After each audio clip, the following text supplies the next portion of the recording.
Next हम students देखते हैं पावर फैक्टर के लिए हम किस तरह अनसर्टेनिटीज कैलकुलेट करते हैं। ये स्टेप आ जाएगा नंबर थर्ड स्टेप में हम पावर फैक्टर देखेंगे। पावर फैक्टर हम ये देखेंगे कि फॉर एग्जांपल हमारे पास एक मैथमेटिकल एक्सप्रेशन है जिस तरह के हम volume of a sphere calculate करते हैं।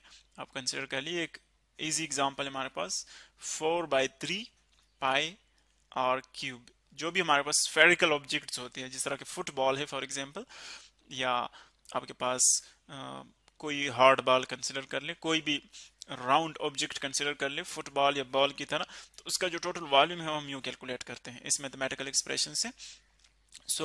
वॉल्यूम कैलकुलेट करने के लिए देखिए बाकी तो सारी चीजें हमारे पास कांस्टेंट है, 4/3 वो कांस्टेंट है, पाई की वैल्यू कांस्टेंट है, तो जस्ट हमने आर कैलकुलेट करना होता है। आर हमारे पास आ जाए तो इसमें आर की वैल्यू पुट कर ले, हमारे पास वॉल्यूम की टोटल रिजल्ट आ जाएगा वॉल्यूम का। तो अब अगर आप देखें आर की वैल्यू अगर हम कैलकुलेट कर ले, सपोज हमारे पास आर की वैल्यू आती है, आप वर्नियर कैलिपर से कर सकते हैं, कोई दूसरा आप कोई भी इंस्ट्रूमेंट यूज कर सकते हैं।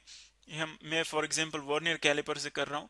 आर की वैल्यू आती है 2.25 सेंटीमीटर्स और इसमें जो टोटल अनसर्टेनिटी है हमारे पास आती है 0.01 सेंटीमीटर्स। ये एक्चुअली इसका लीस्ट काउंट भी है जो हम वर्नियर कैलिपर यूज कर रहे हैं। अगर आप देखें यहाँ पर फर्स्ट ऑफ ऑल तो हम देखेंगे कि इसकी परसेंट अनसर्टेनिटी कितनी आ रही है, यानी परसेंटेज अनसर्टेनिटी हम किस तरह कैलकुलेट करते हैं, परसेंटेज अनसर्टेनिटी इन आर में परसेंटेज अनसर्टेनिटी कितनी होगी। हम क्या करते हैं, इसकी जो इंडिविजुअल अनसर्टेनिटी है उसको डिवाइड करते हैं इसके टोटल मैग्नीट्यूड के ऊपर और फिर 100 से मल्टीप्लाई करते हो हमारे पास परसेंटेज अनसर्टेनिटी देती है हमें, यह आ जाएगा 0.01 डिवाइडेड बाय 2.25 मल्टीप्लाई बाय 100। तो इसकी अगर हम देखें अप्रॉक्सीमेटली हमें आंसर देता है 0.4%। अब देखिए ये आर में हमारे पास अनसर्टेनिटी आ गई, लेकिन अगर हम निकालना चाहे टोटल वॉल्यूम में तो पावर फैक्टर के लिए हम फिर हम क्या करते हैं, हम देखेंगे कि इसका पावर क्या है, इंडेक्स क्या है, इसका 3 है, तो इसकी जो टोटल अनसर्टेनिटी होगी फिर वॉल्यूम में वो कितनी होगी, इस इंडिविजुअल को आर वाली अनसर्टेनिटी परसेंटेज अनसर्टेनिटी को हम 3 से मल्टीप्लाई करेंगे, यानी जो पावर है उससे मल्टीप्लाई कर लें। अगर पावर यहाँ पर कहीं पर 4 आ रहा है तो फिर 4 से मल्टीप्लाई कर लें, लेकिन यहाँ पर 3 है तो हम परसेंटेज अनसर्टेनिटी इन वी जो होगी, परसेंटेज अनसर्टेनिटी इन वी वो कितनी होगी, इसको आप पावर से मल्टीप्लाई कर ले। पावर यहाँ पर 3 है तो यहाँ जाएगा 0.4% मल्टीप्लाई बाय 3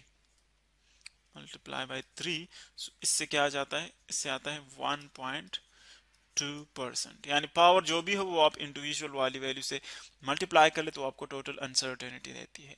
यहाँ पर अगर हम वॉल्यूम की वैल्यू कैलकुलेट करना चाहें तो देखिए प्रोसेस हमारे पास उसी तरह प्रोसीजर होगा, 4/3 v is equal to 4/3 pi r cube. इनमें जस्ट वैल्यूज पुट कर ले, 4/3 कांस्टेंट है, पाई की वैल्यू है 3.1416 और इसी तरह जो हमारे पास आर की वैल्यू है वो है 2.25, ये होल क्यूब आ जाएगा, सेंटीमीटर होल क्यूब। तो इसकी अगर हम वैल्यू देखें तो वो हमारे पास आता है 47.689। चूंकि वॉल्यूम है तो वैल्यू इसकी जो यूनिट है वो सेंटीमीटर क्यूब्स में आ जाएगी।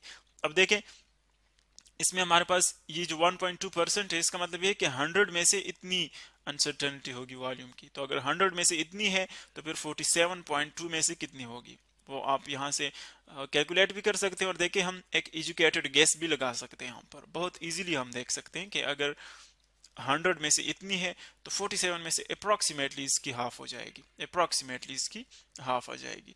तो वो हम देख सकते हैं कि वो आ जाएगी 47.689 प्लस माइनस 0.6 प्लस माइनस 0.6, यानी अप्रॉक्सीमेटली वो हाफ उसमें अनसर्टेनिटी। तो अगर पावर फैक्टर आपके पास आ रहा है तो फिर आप उसमें टोटल अनसर्टेनिटी इस तरह कैलकुलेट कर सकते हैं। इसी तरह हमारे पास नेक्स्ट जो स्टेप है, नेक्स्ट जो हम यूज करते हैं, अगर हमारे पास कैलकुलेशन में ये आ रहा हो तो फिर हम किस तरह कैलकुलेट कर सकते हैं, वो है एवरेज का।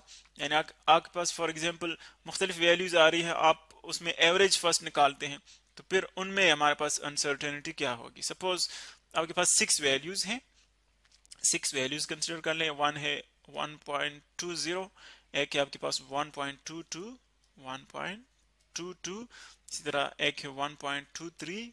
यानी ये आप मुख्तलिफ वैल्यूज कैलकुलेट करते हैं किसी एक्सपेरिमेंट में या किसी भी मेजरमेंट में, कोई भी आप ले सकते हैं। इसको क्वांटिटी, टाइम पीरियड ले सकते हैं, इसको आप लेंथ ले सकते हैं। 1.22 एंड 1.21, ये 6 वैल्यूज हैं। फर्स्ट हम क्या करते हैं, फर्स्ट हम इनकी एवरेज निकालते हैं। एवरेज निकालने का क्या हमारे पास फार्मूला है, बहुत सिंपल। फर्स्ट हम इन सब का सम कैलकुलेट करते हैं, sum of these values divided by number of these values. यानी अगर आप सम देखें तो एवरेज हमारे पास आ जाएगा, एवरेज वैल्यू वो किसके इक्वल होगी, एवरेज वैल्यू होगी सम ऑफ वैल्यूज। यानी इन सब का सम कैलकुलेट कर लें, इन सब को ऐड कर लें, आ जाएगा 1.22 प्लस 1.33 प्लस 1.19 प्लस 1.22 प्लस 1.21। देखिए इन सब को हम ऐड करेंगे और कितनी वैल्यूज हैं उस पर डिवाइड करेंगे। कितनी वैल्यूज है, 6 वैल्यूज हैं, तो 6 पे डिवाइड करेंगे, नंबर ऑफ वैल्यूज पे डिवाइड करेंगे, हमारे पास आ जाएगा एवरेज। सो अगर हम यहाँ पर इसकी एवरेज देखें तो एवरेज वैल्यू हमारे पास आती है 1.21।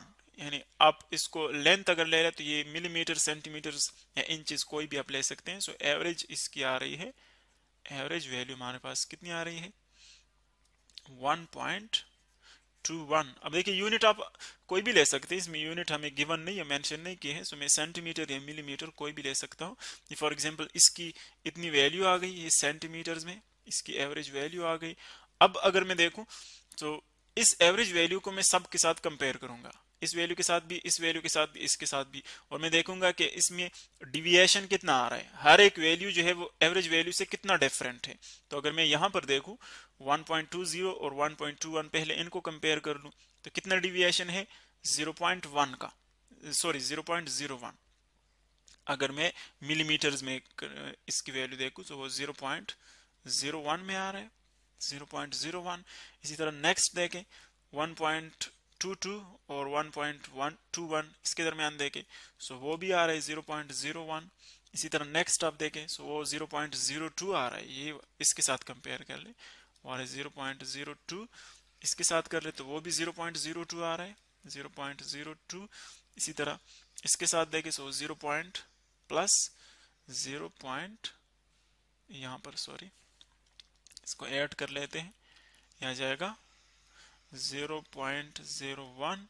और अगर आप इसको कंपेयर कर ले इसके साथ तो देखिए बिल्कुल सेम वैल्यू है, तो इसमें 0 डिविएशन आ रहा है। तो अब देखें जितने हर एक वैल्यू में डिविएशन है उन सबको ऐड कर लो और फिर नंबर ऑफ डिविएशंस पे डिवाइड कर लें, तो 6 पे डिवाइड कर लेंगे, इसका हमारे पास आ जाएगा जो डिविएशन है टोटल वो कितना आ जाएगा, डिविएशन या इसको मीन डिविएशन भी कहते हैं क्योंकि एवरेज हमने निकाल दिया डिविएशंस का, तो यह आ जाएगा मीन डिविएशन या फिर इसको हम कहते हैं एवरेज डिविएशन, यह आ जाएगा 0.01 मिलीमीटर्स में आ जाएगा। अब देखिए मैंने ऊपर जो यूनिट ली है वो अपनी चॉइस के मुताबिक लिए है, हम लेंथ को किसी भी यूनिट में ले सकते हैं, लेकिन यहाँ पर हमने स्पेसिफिकली बात की है मिलीमीटर्स की। यहाँ पर आप देख रहे हैं कि जो डिविएशंस हमने कैलकुलेट की है वो मिलीमीटर्स में है, ये मिलीमीटर्स में आ गई। सो इस तरह हम एवरेज में वैल्यू कैलकुलेट कर सकते हैं। और अगर आप टाइमिंग एक्सपेरिमेंट में देखते हैं तो उसमें हम जस्ट हमारे पास जो टोटल टाइम होता है, टाइमिंग एक्सपेरिमेंट में हम क्या करते हैं कि टोटल टाइम उसको नंबर ऑफ रिपीटिशंस पे डिवाइड करते हैं, कितनी रिपीटिशंस के लिए आप उसको ले रहे हैं। सपोज हम ले रहे हैं कि हमने 30 वाइब्रेशंस किए और टोटल टाइम हमारे पास आ गया कोई भी, और उसको हमने टोटल नंबर ऑफ वाइब्रेशंस पे डिवाइड किया, टोटल नंबर ऑफ वाइब्रेशंस पे डिवाइड किया, तो जो भी वैल्यू आती है फिर उसकी हम लेते हैं अनसर्टेनिटी। सपोज इसके हमारे पास कोई टाइमिंग एक्सपेरिमेंट, फॉर एग्जांपल आप टाइम पीरियड कंसिडर कर सकते हैं। सो फर्स्ट ऑफ ऑल तो इसके हम टाइम पीरियड कैलकुलेट करते हैं कि सपोज हमने 20 या 30 जितने भी वाइब्रेशन यहाँ पर मेजर किए। सपोज ये आप कंसिडर कर लें एक सिंपल पेंडुलम। यहाँ से आप इसके जो टाइम पीरियड्स हैं, सॉरी नंबर ऑफ वाइब्रेशंस है वो कैलकुलेट करते हैं। यहाँ से स्टार्ट करते हैं पॉइंट ए से, एक्सट्रीम पॉइंट से पॉइंट बी तक। तो चूंकि हम नंबर ऑफ वाइब्रेशंस पहले कैलकुलेट करते हैं ताकि हमारे पास जो एवरेज टाइम है उसमें जो एरर है वो कम आ जाए। तो सपोज मैं कहता हूँ कि टोटल हमारे पास टाइम आ गया 30 वाइब्रेशंस के लिए हमने टाइम कैलकुलेट किया और वो आ रहा है 54.6 सेकंड्स। ये इतना टाइम हमारे पास आ रहा है कितने वाइब्रेशंस के लिए? 30 वाइब्रेशंस के लिए। तो एक वाइब्रेशन के लिए टाइम कितना होगा? वो हम टोटल टाइम को टोटल नंबर ऑफ वाइब्रेशंस पे डिवाइड करेंगे। अगर आपने 40 वाइब्रेशंस के लिए किया है तो फिर इसको 40 पे डिवाइड कर लें। 100 के लिए किया है तो फिर इसको 100 पे डिवाइड कर लें। जितने वाइब्रेशंस के लिए टोटल टाइम है उस पर हम डिवाइड करेंगे। सो ये आ जाएगा टाइम पीरियड, यानी एक्चुअली टाइम आ जाएगा एक वाइब्रेशन के लिए। सो इसकी हमारे पास वैल्यू क्या बनती है? देखिए टाइम पीरियड, इसको अगर आप डिवाइड कर लें तो ये अप्रोक्सीमेटली 1.82 सेकंड्स। इसका मतलब ये है कि इतने टाइम में एक वाइब्रेशन कंप्लीट करता है। फिर जो इसकी लीस्ट काउंट है, जो भी आप स्टॉप वॉच या जो भी डिवाइस आप यूज कर रहे हैं टाइम मेजरमेंट के लिए, सो उसका लीस्ट काउंट आप ले लें। लीस्ट काउंट यहाँ पर 0.1 सेकंड है, उसको टोटल नंबर ऑफ वाइब्रेशंस पे डिवाइड कर लें। टोटल नंबर ऑफ वाइब्रेशंस वही 30 है, उसको डिवाइड कर ले तो ये आता है 0.003 सेकंड्स। 0.003 सेकंड्स इतना इसमें आ रहा है अनसर्टेनिटी। यानी जो लीस्ट काउंट है, लीस्ट काउंट मीन कितना आप से कम मेजरमेंट कर सकते हैं। अब देखें हमारे पास टाइम पीरियड आ गया। टाइम पीरियड का मतलब है टोटल टाइम को टोटल नंबर ऑफ वाइब्रेशंस पे डिवाइड कर लो, वो टाइम पीरियड आ जाएगा। और अनसर्टेनिटी फाइंड करने के लिए जितने आपके पास उसका लीस्ट काउंट है उस डिवाइस का जो आप यूज कर रहे हैं, उसको डिवाइड कर लो टोटल नंबर ऑफ वाइब्रेशंस पे, तो वो आपके पास उसका आ जाएगा हमारे पास उसकी अनसर्टेनिटी। तो जो टोटल हमारे पास टाइम पीरियड में अनसर्टेनिटी होगी वो क्या होगी? इसकी वैल्यू लिखें 1.82 प्लस माइनस 0.003 0.003 सेकंड्स, ये इसमें अनसर्टेनिटी। तो ये हमने देखा कि टाइमिंग एक्सपेरिमेंट्स के लिए हम यूं कैलकुलेट करेंगे टोटल अनसर्टेनिटी।